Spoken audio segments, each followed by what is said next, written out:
So I asked my grandma earlier this week if she had ever seen anything like coronavirus. Now, she's lived through the Korean War, the Vietnam War, JFK's presidency, Eisenhower, Reagan, Bush, Clinton. She's been watching the world just happen for well over half a century. So in my mind, I was like, there's no way she's never seen anything like this. But she's never seen anything like this, man. Coronavirus, or more accurately known as COVID-19, it is one of the worst pandemics in the history of modern medicine. Nearly 220,000 cases globally have led to 9,000 deaths and tens of thousands of hospitalizations.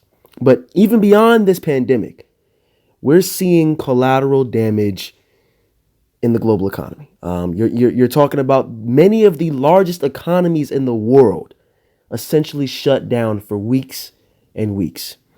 The world's leading economists and financial agencies are universally declaring at this point that the U.S. and the world at large has slipped into a COVID-19 corona-caused recession. And it's pretty clear the chain of events that have led us to the point that we can officially call this a recession. Tens of millions of people are barred from the workplace. They're camped out at home. They're scared. They're confused. There's no consumption. There's no investment. There's no economic activity to speak of.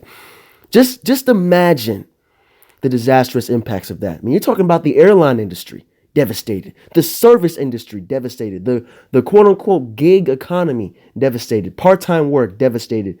Imagine for those people who are already at risk, these workers who are barely treading water, working for starvation wages. And just that little bit of money, that's the sole source of income that is keeping themselves, that is keeping their families afloat. That money has disappeared off the face of the planet. And it's going to continue that way for as long as this pandemic continues to spread. So all across the service industry, part-time gig work, transportation industries, it's hemorrhaging. It's hemorrhaging. Bleeding jobs, bleeding investment. And then the stock market. It's had one of its worst performing periods in decades. This is comparable to the stock market crash of 1929. The same one that sparked the Great Depression. So that's the company that we're in at this point. And you're talking about unprecedented crisis. This is a pandemic that has choked the world into economic chaos. And no one knows for sure how this is all going to play out in the end. It's only getting worse by the moment. Cases in the United States and all across Europe are multiplying exponentially. I came home on spring break from school maybe like 11 days ago, and cases stood around 400 in the United States. Since then, in just 11 days, it has exploded to nearly 9,000. They're closing school districts for the rest of the year. Across California and Ohio and a few other states, people are essentially on lockdown. And, for me personally, like, I'm a senior in high school, and they've called off class basically indefinitely. So I don't even know if I'm going to have something as basic as a prom or a graduation ceremony, or like walk across the stage, get my diploma. And even beyond those basic everyday impacts, you're talking about millions of workers in these at-risk industries. They're already barely treading water to begin with before this pandemic. And that was there yesterday. But today, they're facing a nightmare. And my heart goes out to them. The American government, in typical fashion, was too rigged, too corrupt, too apathetic to institute the sweeping emergency measures that our nation needed to, one, contain the pandemic, and then two, save this rigged economy from total destruction. And this was while there was a window to act. At this point, it's spinning out of control. So the Federal Reserve, over the last week, they injected trillions of dollars in liquidity for America's largest banks. And I mean literally trillions. I mean trillions of dollars for the banks. They cut interest rates down to near zero. And those injections of liquidity, those trillions of dollars that they gave to the banks, it did absolutely nothing to calm the markets and to stave off collapse. And instead, they waited weeks and weeks as businesses shuttered and our working poor fell deeper and deeper into the hole. But today, finally, the Senate passed something. It's a drop in the bucket. Don't get me wrong, but it's something. But again, we want to reiterate here, even when our government does something good, never expect them to do anything more than a corporate half measure. This is America. COVID-19 testing will continue to be expanded and be free at the point of service under this legislation. That's good. Payments will be made to American families from the government to ease the burden upon those who are drowning under the weight of this crisis. There's going to be one payment in mid-April. It's going to be one payment in mid-May. They were very vague about how much and to whom, but overall, that is a good thing. It's a start. Paid sick leave. This is where it gets terrible. This is where it gets disastrous. Paid sick leave will be instituted for 20% of the workforce. That is companies with less than 500 employees and above 50 employees. 20% of the workforce. That is pathetic. That is pathetic. That is disgraceful. That is a corporate half measure if I've ever seen one.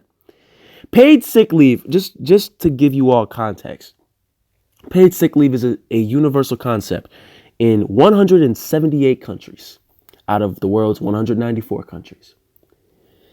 94% of the world somehow figures out a way to have paid sick leave for all of its people. But in the richest country in the history of the world, it's not instituted.